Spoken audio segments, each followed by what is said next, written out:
You picked the wrong black woman to harass today. General Talia Brooks's voice remains steady, laced with quiet steel, as Officer Beckett Hale twists her arm behind her back. Metal cuffs snap around her wrists too tight, drawing blood. Talking back to an officer. Captain Everett Voss looms over her. That's how people like you end up with problems. General Brooks memorizes his badge number, his name tag, the mole above his left eyebrow. Check her for weapons, Voss commands.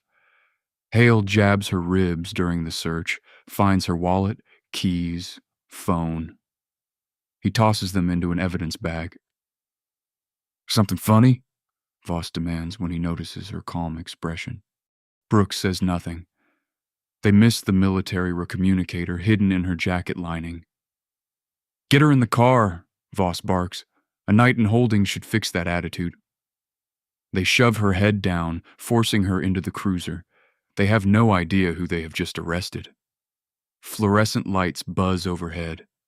The processing room smells of sweat and cleaning chemicals. General Brooks stands perfectly still for her mugshot. The camera clicks. Name. The booking officer does not look up from his computer. Talia Brooks. Address. She provides her Maple Avenue address. The officer pauses, eyes narrowing. That's in Westfield Heights. His tone changes, recognizing the predominantly black neighborhood. Brooks presses her thumb against the fingerprint scanner. Black ink stains her skin. Behind her, Officers Voss and Hale laugh by the water cooler. Another one from that neighborhood thinking she's special? Hale says, voice carrying deliberately. Acting like the checkpoint doesn't apply to her. Had to put her in her place, Voss replies. These people need to learn. Brooks memorizes every word, every inflection, every face watching her processing.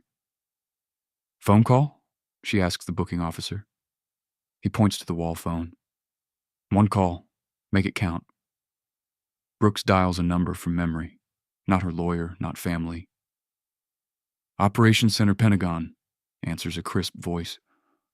Authorization code Tango Delta 794. Brooks speaks clearly. Initiating protocol oversight Delta. Location transmitting. A moment of silence. Confirmed. General Brooks. Response team deploying. Timeline 43 minutes. Brooks hangs up as Councilman Reginald Whitmore storms into the station. His expensive suit and championship ring gleam under the harsh lights. Another troublemaker? Whitmore demands, looking through the glass at Brooks. Voss nods. Just processing her now, sir. Good, Whitmore says. These checkpoint resistors need consequences. The program is too important. Brooks is escorted to a holding cell. The door clangs shut. She sits on the metal bench, back straight, face composed. Sunset paints the sky orange over Westfield Heights. General Talia Brooks drives her modest sedan through familiar streets. The neighborhood transitions from predominantly black to the wealthier, whiter suburbs of Greenfield. Blue lights flash ahead. Police cruisers block the road. A checkpoint. Brooks slows. Window already rolling down. She has done nothing wrong. This should take seconds. Officer Beckett Hale approaches, flashlight beam sweeping across her face. License and registration. Brooks reaches slowly for her glove compartment. May I ask what this checkpoint is for, officer? Hale stiffens. Just routine ID now. She hands over her driver's license. Hale studies it, flashlight lingering on her address. Westfield Heights resident, he says into his radio, requesting additional verification. Brooks notices his emphasis on her neighborhood. Is there a problem with my identification, officer? Wait here. Hale walks back to the cruiser, license in hand. Brooks watches through her rearview mirror. Hale shows her license to another officer. They both look at her car, laughing. Captain Everett Voss emerges from the command vehicle. Hale points at Brooks's car. Voss nods, approaching with deliberate slowness. "Step out of the vehicle, ma'am." His tone carries no respect with the formality. "May I ask why? My license is valid." "Step out now." Voss's hand rests on his holster. "We're implementing enhanced search protocol." Brooks knows her rights. Enhanced search requires reasonable suspicion of criminal activity. "What's your suspicion, Captain?" Voss's face hardens. "Out of the car." Brooks complies, movements deliberate. "I'd like to note that this appears to be selective enforcement." "We decide what's selective," Voss says. "Hands on the hood." "I decline consent to search my vehicle without probable cause," Brooks states calmly. Terry versus Ohio and Delaware versus Prowse established clear guidelines for— "Look at the lawyer here," Hale mocks, moving closer. "Thinks she knows the law." Brooks stands her ground. "I'm familiar with my Fourth Amendment rights." Voss steps closer. "Your kind always want to make things difficult." "My kind?" Brooks raises an eyebrow. "Troublemakers," Voss clarifies, but his meaning hangs transparent in the air. Other drivers watch from their cars, some record with phones. Voss notices, gesturing to another officer. "Clear these vehicles through. No recordings." Brooks observes Officer Sawyer Quinn approaching cars, making people put phones away. She commits each face to memory, each badge number, each license plate. "Last chance," Voss says. "Consent to search or face obstruction charges." "I respectfully decline and request a supervisor," Brooks says. Her voice remains steady, professional. "I am the supervisor." Voss signals to Hale. "Detain her." Hale grabs Brooks's arm, twisting it behind her back. The pain shoots through her shoulder. "Stop resisting," Hale shouts, though she is not resisting. "I'm not resisting," Brooks says clearly, aware of creating an audio record. "I'm complying under protest." Voss steps closer. "You don't tell us how to do our jobs." Brooks notices Hale's body camera. The red recording light blinks off. "Your body camera appears to be malfunctioning, Officer Hale," she notes. "Mind your own business." Hale tightens his grip. Brooks's military training kicks in. She could disable both officers in seconds. But that is not why she is here. Not tonight's mission. "I'll be filing a formal complaint," she says instead. Voss laughs. "Good luck with that. Councilman Whitmore personally oversees checkpoint operations. Your complaint goes straight to his trash can." Brooks's watch presses against her wrist. The military device captures every word, every admission. Evidence gathering continues. "Search the car," Voss orders another officer.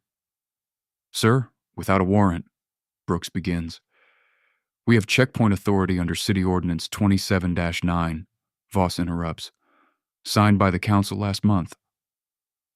Brooks knows the ordinance, knows its constitutional flaws, knows exactly who pushed it through. "Find anything?" Voss calls to the officer searching her car. "Clean, sir." Voss seems disappointed. "Check under the seats. These Westfield people always hiding something." Brooks's fingers discreetly press a button on her watch. The GPS tracker activates. Pentagon systems now monitor her location in real time. "Nothing, sir," the officer reports. Voss turns back to Brooks. "Well, you're still interfering with a lawful checkpoint. That's obstruction." "Citing constitutional protections is not obstruction," Brooks counters, and now arguing with an officer. Voss nods to Hale. "Cuff her." The metal cuffs bite into her wrists. Hale secures them too tight deliberately. "Talia Brooks, you're under arrest for obstruction of justice and resisting a lawful checkpoint inspection." Voss recites satisfaction in his voice. Brooks notices a young woman in a nearby car recording discreetly. Their eyes meet briefly. Brooks gives an imperceptible nod. You have the right to remain silent, Voss continues. I'm aware of my Miranda rights, Captain. Brooks interrupts. I assume you're transporting me to the Greenfield station. Voss pauses, thrown by her composure. That's right. I'll need my phone call when we arrive.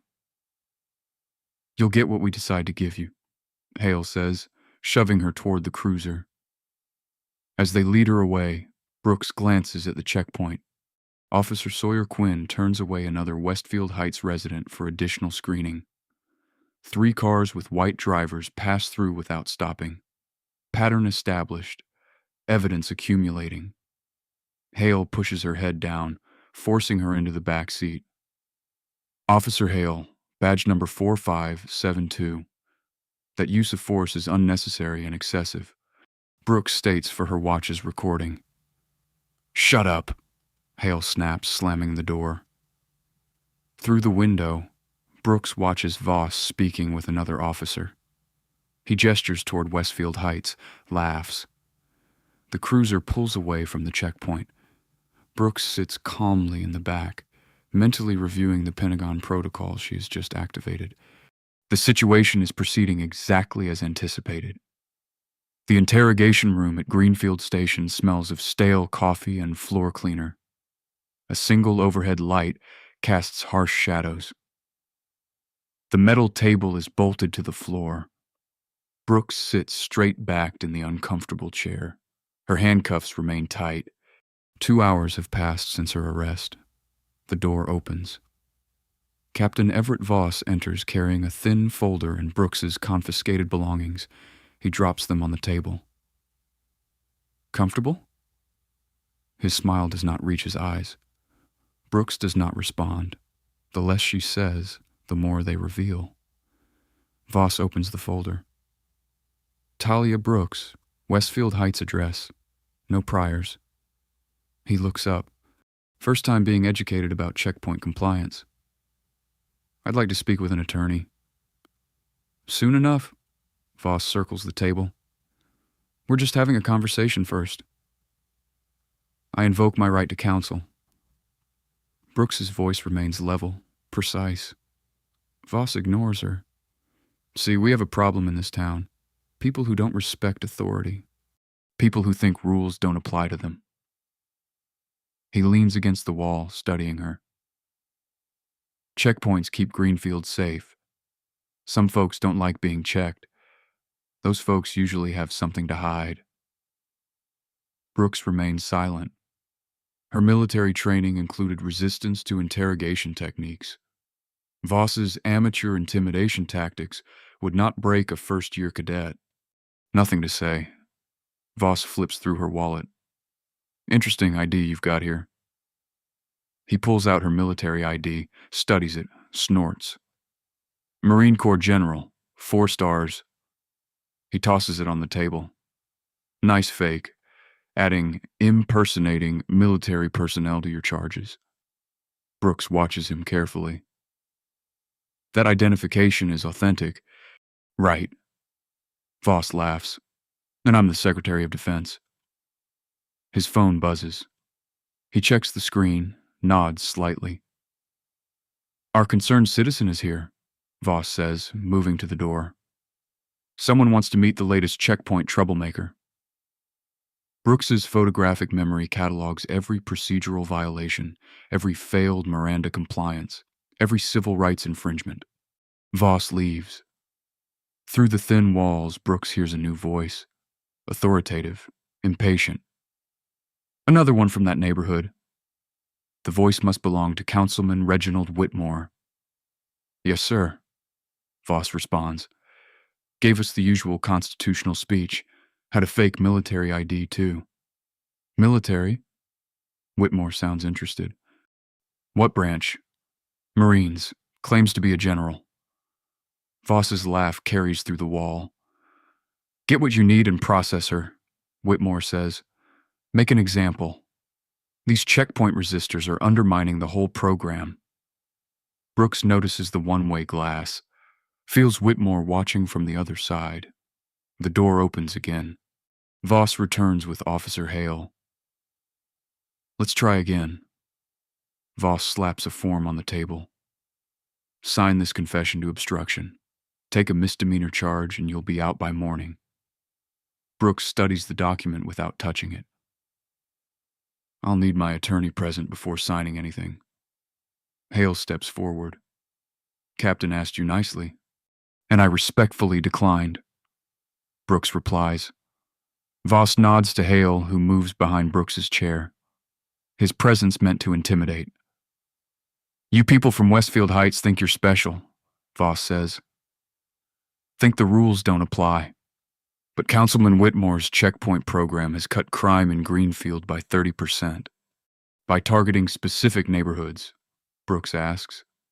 Voss's expression hardens. By enforcing the law where it needs enforcing.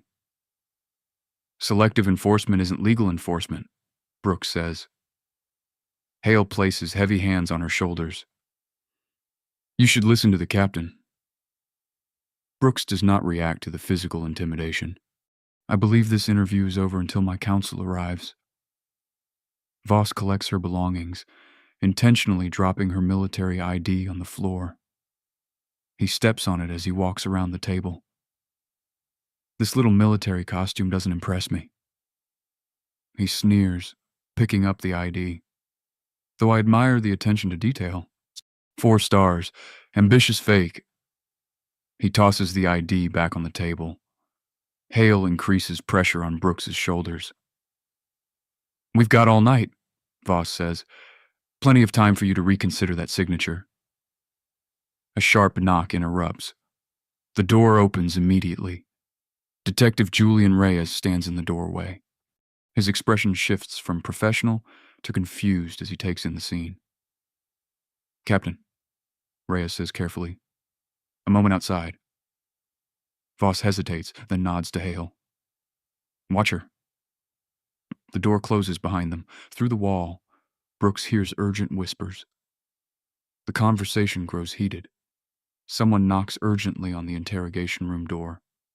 The door opens. Detective Reyes enters, followed by a visibly agitated Captain Voss. Reyes, mid-30s with observant eyes, carries himself differently than the other officers. His badge hangs from a chain around his neck. His suit, while department issue, fits properly. Officer Hale, you're needed at the front desk, Reyes says. Hale looks to Voss, who nods reluctantly.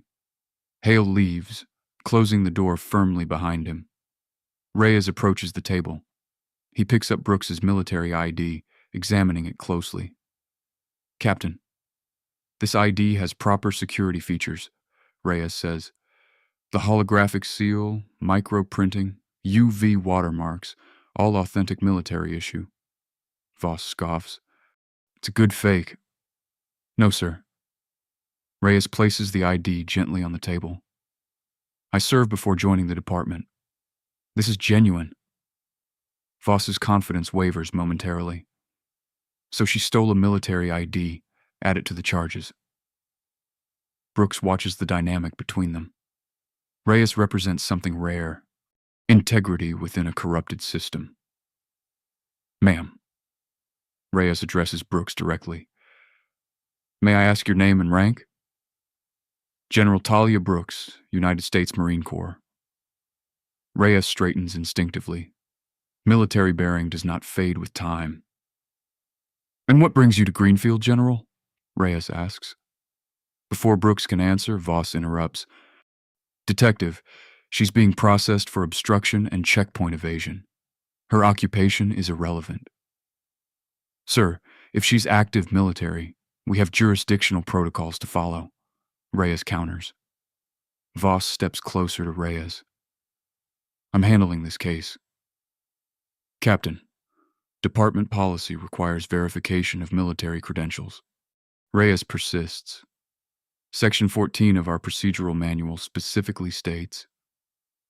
I know the manual, Voss snaps. Then you know we are already in violation of proper procedure. Reyes does not back down. No attorney present despite request. Continued questioning after Wright's invocation. Extended detention without processing. Voss's jaw tightens. Detective, remember your place. My place is ensuring department procedures are followed, Reyes replies evenly.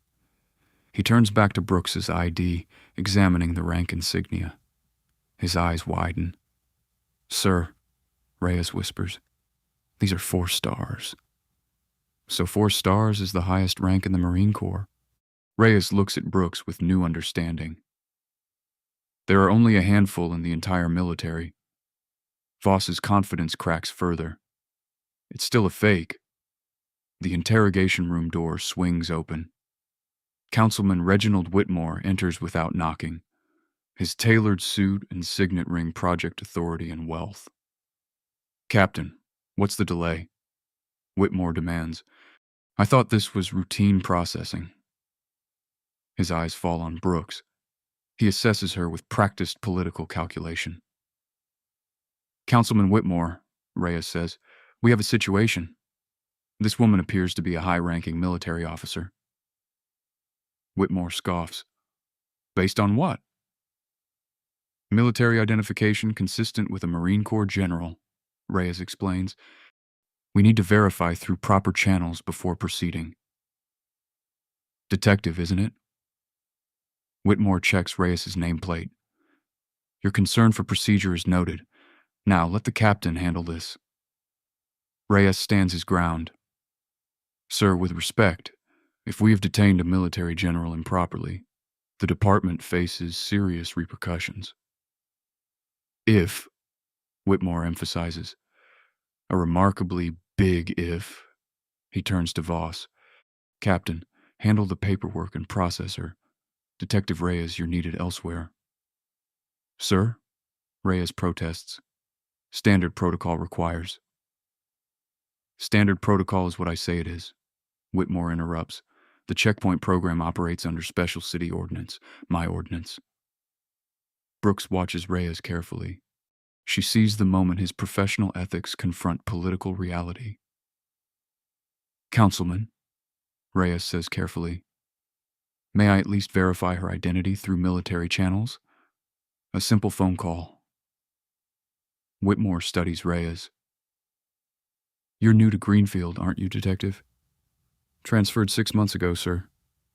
Then let me explain how things work here. Whitmore steps closer. The checkpoint program is essential to Greenfield's safety and property values. Occasional complaints are expected. They're handled quietly and quickly. By violating rights, Reyes asks. Whitmore's smile turns cold. By maintaining order. Don't overthink your role, Detective. The phone on the wall suddenly rings. All 3 turn toward it. Voss answers. Captain Voss. He listens, frowning. What kind of call? His expression shifts from annoyance to confusion. From where? Voss's face pales slightly. He hangs up. What is it? Whitmore demands. Front desk has received calls asking about a General Brooks. Voss says slowly. From whom? Whitmore asks. Voss swallows. The Pentagon. The room falls silent. Whitmore and Voss exchange glances. Probably her friends playing games, Whitmore dismisses. Captain, finish processing. And sir, Voss interrupts, they mentioned her by name and rank. They knew she was here. Whitmore turns to Brooks, reassessing.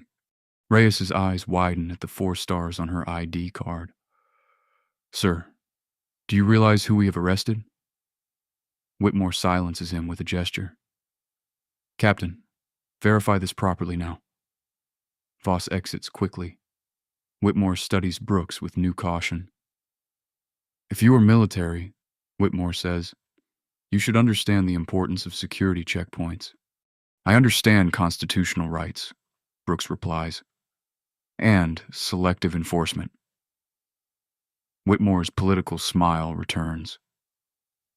General, if that's what you are, surely we can resolve this misunderstanding amicably. The phone rings again. Voss answers from outside. His voice carries through the door. Yes, sir. Yes, she's here. No, sir. I understand, sir.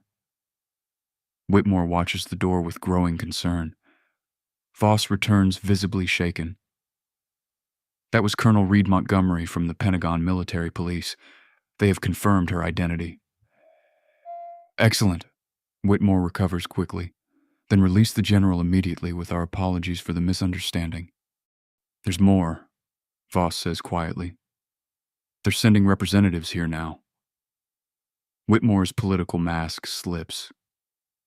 What representatives? A military investigation unit. Voss says they specifically mentioned your checkpoint program, sir. Whitmore turns to Brooks. Understanding dawns in his eyes. This was not a coincidence. He realizes her presence at the checkpoint. Brooks meets his gaze steadily. The station's front desk phone begins to ring. The persistent ringing echoes through the station. Multiple lines now. Phones lighting up across desks. Whitmore moves to the interrogation room door, closing it firmly. His political composure cracks further. What exactly is happening here? He demands. Brooks remains silent. Her mission does not require explanation. Voss's radio crackles. Captain, we have multiple incoming calls. Pentagon, DOJ, Governor's Office. Handle it, Whitmore snaps. Sir? Voss responds. They're specifically asking about General Brooks. Reyes watches this exchange with growing awareness. He moves closer to Brooks. Would you like those handcuffs removed, General? He asks quietly. Whitmore glares at him. Detective, step back. Sir, she's been confirmed as a military general, Reyes argues. Continuing to detain her is... My decision? Whitmore interrupts. He points at Brooks. Whatever game you were playing ends now. Brooks finally speaks. This is not a game, Councilman. It's an investigation. Investigation? Whitmore laughs, but uncertainty edges his voice. Into what? Systematic civil rights violations through discriminatory checkpoint practices, Brooks states. Targeting minority neighborhoods, violating Fourth Amendment protections, implementing quotas based on race and district. Whitmore's face hardens. Ridiculous accusations. Documented accusations, Brooks corrects. Voss's radio crackles again. Captain, military vehicles approaching the station. Whitmore's political calculation visibly shifts to self-preservation. He turns to Voss. Release her now. Claim miscommunication. Blame the officers who made the arrest. Voss hesitates. Sir, Hale followed your checkpoint protocols exactly. Then blame the protocols, Whitmore hisses. Just contain this. Reyes steps forward, removing a small key from his pocket. He unlocks Brooks's handcuffs. My apologies, General, he says formally. Whitmore watches this with growing alarm. Detective, prepare the necessary paperwork for the General's immediate release. Reyes nods but makes no move to leave. Now, Detective, Whitmore insists. In a moment, sir. Reyes turns to Brooks. General, may I ask what happens next? Brooks rubs her wrists where the cuffs bit into her skin. Justice happens next, Detective Reyes. Whitmore laughs nervously. A simple misunderstanding doesn't require such dramatics. 6 months of documented civil rights violations isn't a misunderstanding, Brooks replies. Reyes looks between them. 6 months? Brooks nods. The Pentagon has been monitoring Greenfield's checkpoint program since its implementation, gathering evidence, building a case. She checks her watch. And now that case is complete. Voss's radio crackles once more. Captain, 3 black SUVs have entered the parking lot, military personnel disembarking. Whitmore moves to the door. I need to make some calls. Your calls won't help, Councilman, Brooks says. This investigation has federal oversight. Whitmore's hand freezes on the doorknob. The political mask shatters completely. Reyes steps closer to Brooks. He discreetly slides a USB drive across the table. Internal Affairs has been looking into the checkpoint program, he whispers, but we kept hitting roadblocks, administrative obstruction. Evidence of direct interference? Brooks asks quietly. Reyes nods. Everything I could gather. Checkpoint locations, arrest demographics, internal communications. It's time, General, he whispers. The interrogation room door swings open. A military officer in full dress uniform enters, followed by 2 MPs. The Silver Eagle insignia identifies him as Colonel Reed Montgomery. Colonel Montgomery surveys the room, his gaze stopping on Brooks. General Brooks, he salutes crisply. Colonel. Brooks returns the salute. Thank you for the prompt response. Of course, ma'am. Montgomery turns to the others. I'm Colonel Reed Montgomery, Pentagon Investigative Services. These are my associates. Whitmore steps forward, political smile reinstated. Councilman Reginald Whitmore, Greenfield City Council. This has been an unfortunate misunderstanding. Sir? Montgomery interrupts. Please remain in the station. My team will have questions for you shortly. Whitmore's smile falters. Questions? I assure you I had no knowledge of the General's improper detention. Noted, Montgomery says without inflection. He turns to Voss. Captain, secure this room for the General's use. We'll need your main conference room for our team. Voss hesitates. Colonel, this is a police station. You don't have jurisdiction. I have direct authorization from the Secretary of Defense. Montgomery cuts him off. Your cooperation is not optional. The station fills with activity. Military personnel set up equipment in the conference room. Computer specialists access the station's systems. Evidence collection teams secure records. Whitmore watches with growing alarm. This response seems excessive for a simple detention issue. Brooks stands, straightening her civilian clothes. This isn't about my detention, Councilman. It's about what my detention represents. She turns to Colonel Montgomery. Status report. Teams deployed as ordered, General. Evidence preservation protocols in effect. Pentagon liaison briefing the governor now. Whitmore attempts to leave. 2 MPs politely but firmly direct him back. This is outrageous, he protests. I have rights. Yes, Brooks agrees. Everyone does. That's precisely the point. Brooks and Montgomery move to the conference room, now transformed into a command center. Digital displays show checkpoint locations throughout Greenfield, all strategically positioned between Westfield Heights and wealthy neighborhoods. Reyes follows, carrying case files. General, I've brought the internal documentation you requested. Thank you, Detective, Brooks says. Your assistance is invaluable. Whitmore and Voss are escorted in, directed to seats away from each other. Hale joins them, confusion evident on his face. Brooks stands at the head of the table. The room falls silent. Gentlemen, she begins. The Pentagon received multiple complaints about a police checkpoint program targeting minority neighborhoods in Greenfield. Initial review suggested Fourth Amendment violations. Further investigation revealed something more disturbing. She activates the main display. A map appears showing checkpoint arrest statistics. Red dots cluster exclusively in minority neighborhoods. Selective enforcement, Brooks continues. Checkpoint stops resulting in searches, 89% minority drivers. Arrests from those stops, 94% minority citizens. Voss shifts uncomfortably. Crime statistics justify deployment. Traffic violations occur at equal rates across demographics, Brooks interrupts. Yet your checkpoint program produced these results. She changes the display. Internal police emails appear. Captain Voss, this is your message to officers dated March 12th. Focus on vehicles from Westfield Heights. Higher yield for arrests.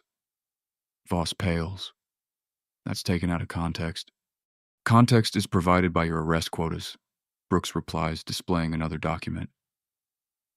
Specifically targeting Westfield Heights residents. Whitmore interrupts. General, these operational details were handled by the police department. As councilman, I merely approved the program concept. Brooks turns to him. Is that so? She nods to Colonel Montgomery, who displays a new document. Whitmore's signature appears at the bottom of detailed checkpoint operating procedures. This directive specifies targeting specific neighborhoods, Brooks notes. Your signature authorizes racial profiling. Councilman Whitmore's political facade cracks completely. This is a witch hunt. This is accountability, Brooks corrects. She turns to Reyes. Detective, please share what you found during your internal investigation. Reyes steps forward. I noticed troubling patterns in checkpoint arrests. When I raised concerns through proper channels, I was reassigned. I continued documenting discrepancies. He opens his file. Checkpoint officers were instructed to use different standards based on driver's race and residence. Westfield Heights vehicles received heightened scrutiny regardless of driving behavior. Voss interrupts. That's not... Your body cam footage contradicts you, Captain, Brooks says. She plays a video. Voss appears instructing officers before a checkpoint deployment. Remember, Westfield cars get the full treatment. Make the stop stick. Whitmore stands abruptly. I need to contact my attorney. You'll have that opportunity, Brooks assures him. After we complete this interview, she slides a folder across the table. These are just from the last 6 months. Captain Voss's face drains of color as he opens the file. The investigation continues into the night. Military personnel process evidence. Technical teams analyze department servers. Legal advisors document violations.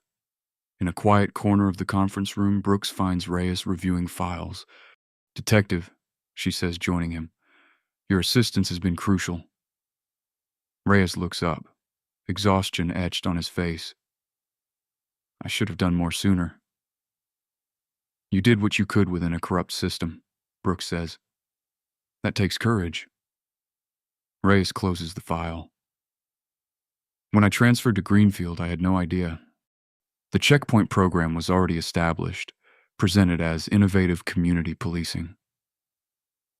When did you realize the truth? Brooks asks. Reyes hesitates, pain flashing across his features. 3 months ago, he finally says. My brother came to visit. He was stopped at a checkpoint, detained for hours. No charges, just intimidation. He stares at his hands. He's a pediatric surgeon, drives a nice car, but they only saw a black man in the wrong neighborhood. Brooks finishes. Reyes nods. I filed complaints, used proper channels. Evidence disappeared. Witnesses changed statements. The system protected itself. That's why I'm here, Brooks says. Sometimes the system needs external pressure to change. Why you specifically? Reyes asks. Why did the Pentagon send a 4-star general for a local police investigation? Because some issues transcend jurisdiction, Brooks explains. Civil rights violations impact national security, erode public trust, undermine the Constitution we are all sworn to protect. Reyes absorbs this. What happens to the officers, to Whitmore? Justice, Brooks says simply. Due process. The same rights they denied others. And the people they wrongfully arrested, the lives they damaged? Part of the remedy includes case reviews, expungements, compensation. Brooks meets his eyes. Your brother's case will be among them. Reyes wipes his eyes quickly. This isn't just about today, is it, General? No, she answers. It's about every day before this and every day that comes after. Reyes straightens, professional composure returning. What's our next step? Evidence compilation, Brooks says. Your testimony will be crucial before the federal grand jury. I'm ready, Reyes affirms. For the first time since her arrest, Brooks smiles. I know. The parking lot fills with government vehicles. FBI agents join military investigators. Justice Department attorneys arrive with subpoenas. Inside the conference room, the atmosphere shifts from investigation to prosecution. Evidence boards cover the walls. Computer screens display data analyses. Legal teams prepare documents. Captain Voss sits alone, separated from his officers. Whitmore's attorney arrived hours ago, whispering urgent advice ignored by his client. Colonel Montgomery enters with a new team. General, the Secretary of Defense sends his regards. The investigation has been elevated to Joint Task Force status. Brooks nods. Excellent. Let's proceed with the full briefing. The room fills with senior officials, military, federal, state. The governor's representative sits near the Attorney General's deputy. Brooks takes position at the head of the table. The room falls silent. Ladies and gentlemen, she begins, what started as a civil rights monitoring operation has revealed systematic constitutional violations and abuse of power.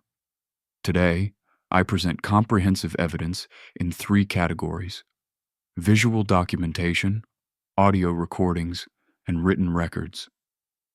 She activates the main display. First, visual evidence.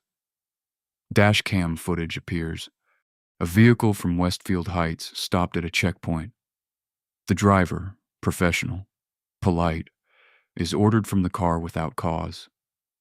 Search conducted without consent.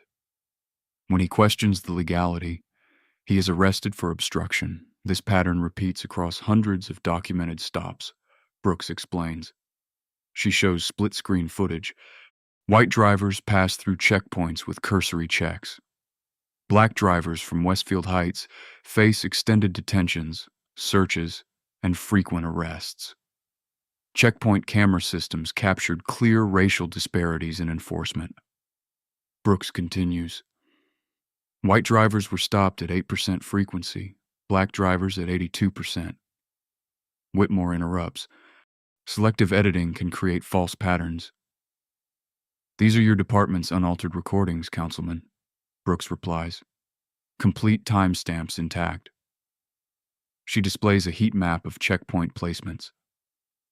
Checkpoints were exclusively positioned to intercept residents leaving minority neighborhoods, particularly Westfield Heights.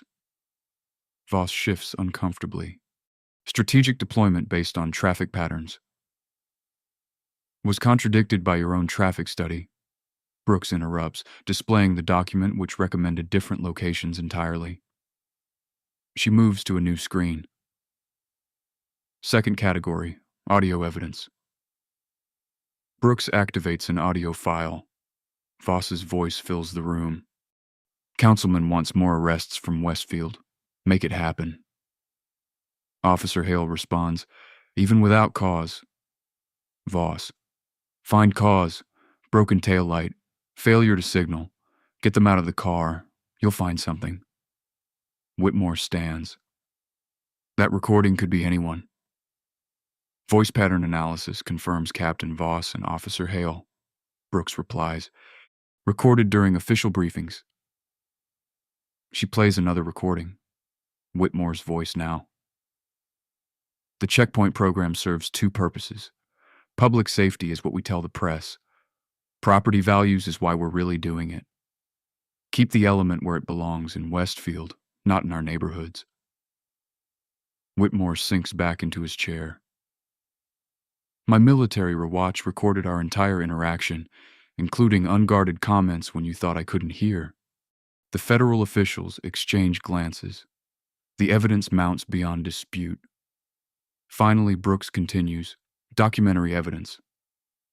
The screen displays internal emails, text messages, and official memoranda. Voss to officers. Use checkpoint quota system as discussed. Whitmore wants numbers up in Westfield demographic. Department statistics appear. arrest rates by race, search rates by neighborhood, conviction outcomes by demographic. The data reveals unmistakable discriminatory patterns. Brooks explains checkpoint stops led to arrests for black drivers at 7 times the rate of white drivers for identical violations. She displays arrest reports side by side. Same violation, different races, different outcomes. But the most damning evidence comes from the program's origin. Brooks says she reveals city planning documents, property developer communications with Whitmore, financial records. Councilman Whitmore received substantial contributions from developers looking to revitalize Westfield Heights. Brooks explains their development strategy required displacing current residents. The documents tell the story. Checkpoint harassment designed to pressure Westfield residents to leave. Property values driven down. Developers positioned to purchase at depressed prices.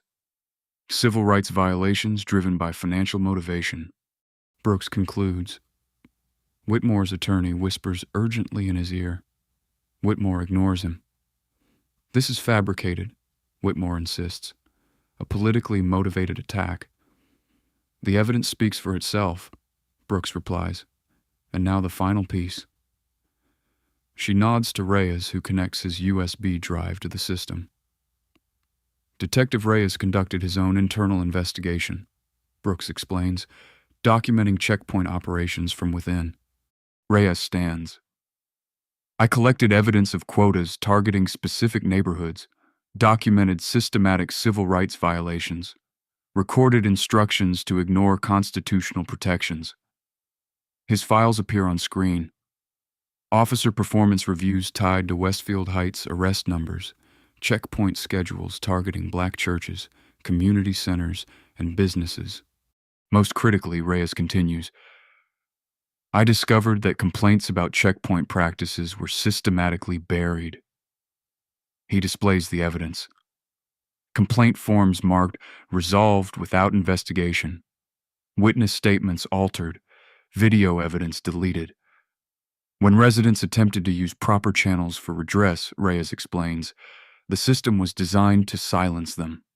The room falls silent as officials review the overwhelming evidence. This operation wasn't about my personal detention, Brooks explains. I volunteered to test the system directly after months of intelligence gathering. My experience matched exactly what our investigation predicted. She turns to Whitmore. Your checkpoint program violated the Fourth Amendment, targeted citizens by race, obstructed justice when challenged. The Justice Department official stands. We've seen enough. This evidence supports federal civil rights charges. Whitmore looks around desperately. This is a misunderstanding. The program had legitimate public safety goals. The evidence contradicts that claim, Brooks responds. Whitmore attempts one last defense. General Brooks intentionally provoked officers, created this situation. Entrapment. I simply drove through a public checkpoint, Brooks replies calmly. My rights were violated because of who I am and where I live, exactly like hundreds of other citizens. She displays the final document. This is the classified Pentagon investigation authorization signed by the Secretary of Defense, launched after multiple military personnel reported discriminatory treatment at your checkpoints. The reality of his situation finally hits Whitmore. He turns to his attorney in panic. The investigation is complete, Brooks announces. Federal prosecutors will now determine specific charges. The Pentagon investigator connects the final laptop to the projector. This evidence goes back 3 years. FBI agents approach Voss, Hale, and other implicated officers. Justice Department officials surround Whitmore. Reginald Whitmore, you are under federal investigation for civil rights violations, abuse of power, and obstruction of justice, the lead federal prosecutor announces. Whitmore stands abruptly. I need to make a statement to the press. Control the narrative. He moves toward the door. Military police stand ready. Councilman Whitmore attempts to leave through the back door where military police wait. Capitol Hill. A congressional hearing room fills with observers, press, and officials. General Talia Brooks sits at the witness table in full dress uniform. 4 stars gleam on her shoulders. Medals and ribbons testify to decades of service. The committee chairperson calls the session to order. This hearing on civil rights enforcement and local policing will now begin. General Brooks, thank you for your testimony today. Brooks adjusts her microphone. Thank you for the opportunity to address this committee. Please summarize the Pentagon's investigation into the Greenfield Checkpoint program. The chairperson requests. The Department of Defense received multiple complaints from military personnel subjected to discriminatory treatment at police checkpoints in Greenfield. Brooks begins. Initial investigation revealed a pattern of constitutional violations specifically targeting minority neighborhoods. She presents the evidence methodically. The discriminatory checkpoint placements, the racial disparities in enforcement, the financial motivations behind the program. Our investigation confirmed systematic Fourth Amendment violations. Brooks continues, citizens were detained, searched, and arrested without probable cause. When they attempted to assert their rights, they faced increased charges. A committee member interrupts. Why did this require Pentagon involvement rather than Justice Department? The initial complaints came from military personnel, Brooks explains. However, we quickly discovered that civilians faced identical treatment. We coordinated with Justice Department officials to ensure comprehensive investigation. Brooks displays the checkpoint map. The program strategically isolated the predominantly black community of Westfield Heights. Residents faced constant harassment when traveling to work, school, or shopping. The evidence unfolds on screen. Arrest statistics by race, search rates by neighborhood, conviction patterns showing clear discrimination. Most concerning, Brooks continues, was that the program operated with explicit city approval. Councilman Whitmore personally directed police to target specific demographics. Another committee member leans forward. And the current status of those involved? Councilman Whitmore faces federal civil rights charges, Brooks reports. Captain Voss and 5 officers have been indicted. The checkpoint program has been permanently terminated. She pauses, then adds, most importantly, all convictions stemming from unconstitutional checkpoints are under review for expungement. The chairperson nods. General, your decision to personally test the checkpoint system was unconventional. What motivated this approach? Sometimes systems only reveal their true nature through direct experience, Brooks explains. As a black woman and a military officer, I was uniquely positioned to document the disparity between how citizens should be treated and how they were actually treated. A supportive committee member speaks. I'd like to recognize Detective Julian Reyes, whose internal investigation provided crucial evidence. Detective, please stand. Reyes rises from the audience. The room applauds his courage. Detective Reyes risked his career to document these violations. Brooks acknowledges his ethical commitment represents the best of law enforcement. The chairperson turns serious. What changes do you recommend to prevent similar abuses nationwide? First, independent oversight of checkpoint operations, Brooks suggests. Second, mandatory data collection on stops by demographic.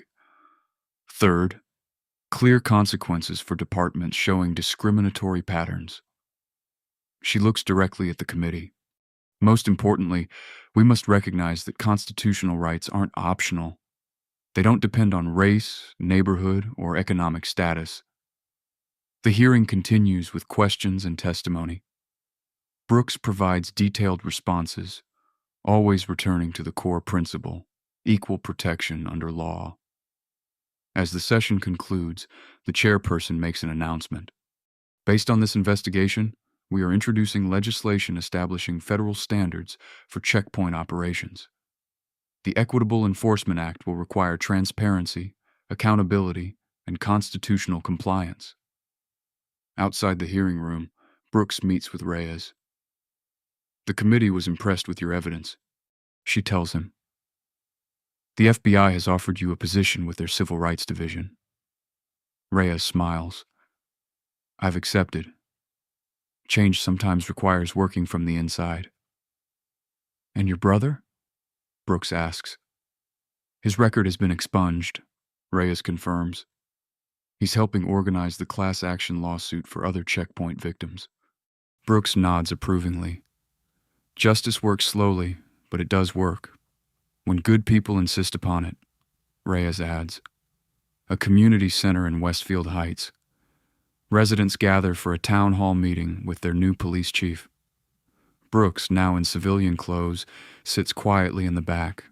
She watches as Reyes, no longer a detective but a community liaison, facilitates dialogue between residents and police. The new chief announces reformed policies. Body cameras always activated. Stop data publicly available. Community oversight board with real authority. After the meeting, an elderly resident approaches Brooks. You're the general, aren't you? The one who brought down those checkpoints. Brooks smiles. I just helped expose the truth. You did more than that, the woman says. My grandson was arrested at one of those checkpoints, lost his scholarship because of it. Now his record's cleared and he's back in college. I'm glad to hear that, Brooks responds. One thing I don't understand, the woman continues. You're a general. You could have used your rank from the beginning. Why go through the arrest? Because most people can't use rank or privilege to protect their rights, Brooks explains. The system should work equally for everyone, not just those with status. The woman nods thoughtfully. My grandson wants to be a lawyer now, says somebody needs to know the law to protect the community. He's right, Brooks agrees. Knowing your rights is the first step to defending them. Outside, Reyes waits to drive Brooks to the airport. Returning to the Pentagon? He asks. Yes, Brooks confirms. But our civil rights oversight won't end with Greenfield. This case established a template for identifying similar patterns nationwide. The checkpoint is gone, Reyes observes as they drive past its former location. But the work continues. Brooks looks out at the community families walking freely. Residents no longer afraid of arbitrary enforcement. This is what security actually looks like, she says. Not checkpoints and harassment, just people living their lives with dignity and equal protection under the law. The committee chairman gavels the session closed. This hearing is concluded, but our work has just begun. General Brooks steps into the sunlight outside the Capitol building. Pentagon conference room. General Talia Brooks stands before a wall of monitors displaying checkpoint data from cities nationwide. Colonel Reed Montgomery enters with fresh reports. Implementation of the new oversight protocols is proceeding as scheduled, General. 17 departments have voluntarily reformed checkpoint practices. And the resistors? Brooks asks. Justice Department has opened investigations into 9 jurisdictions showing similar patterns to Greenfield. Brooks studies the data. Red flags highlight familiar patterns. Checkpoints concentrated around minority neighborhoods, disparate enforcement statistics, complaint suppression. The Greenfield model is proving effective, Montgomery notes, identifying indicators of systemic discrimination before they become entrenched. Brooks nods. And our military personnel reports down 63%. Montgomery confirms. The warning system works. Service members report potential civil rights issues directly to our office now. Brooks's secure phone chimes. A text from Reyes. Whitmore sentenced today, 5 years federal. Restitution ordered for checkpoint victims. Justice delayed but delivered. Her assistant enters. General, your next appointment is here. A young black woman in Air Force uniform enters. Lieutenant Kira Ellison, recently detained at a checkpoint outside Maxwell Air Force Base. "Lieutenant," Brooks greets her, "thank you for reporting your experience." General Brooks salutes crisply. "I wasn't sure if it warranted attention until I heard about your Greenfield operation." "Every data point matters," Brooks assures her. "Your report matches others from that jurisdiction." Ellison straightens. "What happens now, ma'am?" "Now," Brooks explains, "we follow the evidence, document the pattern, ensure constitutional protections apply equally to everyone." She moves to the window, looking out at the Pentagon courtyard, where service members from all backgrounds serve a common mission. "The uniform doesn't protect us from discrimination," Brooks tells Ellison, "but it does give us the responsibility to uphold the Constitution for ourselves and for every citizen." Ellison nods in understanding. "That's why I reported it, not just for me." "Exactly," Brooks agrees. "Systems only change when good people recognize injustice and take action." She returns to the data displays, to the work that continues. "No checkpoints," Brooks says. "No double standards, just equal justice under law." The map of America glows on the screen before her. Each indicator represents work to be done. Communities waiting for fairness. Rights requiring protection. General Brooks gets back to work. Did that story grab your attention? Hit that like button right now to support more hard-hitting justice thrillers like this one. PAP Stories delivers powerful voice-only narratives that keep you engaged. Whether you are commuting, working out, or just relaxing, our signature storytelling style brings you into intense moments of injustice and the satisfying path to accountability. Subscribe to never miss our weekly uploads featuring gripping justice thrillers, stories of ordinary people facing extraordinary challenges, powerful narratives with unexpected twists, premium voice-only content perfect for multitasking. Turn on notifications so you will know immediately when we drop our next story. Your support helps us create more content that matters. PAP Stories. Justice speaks volumes.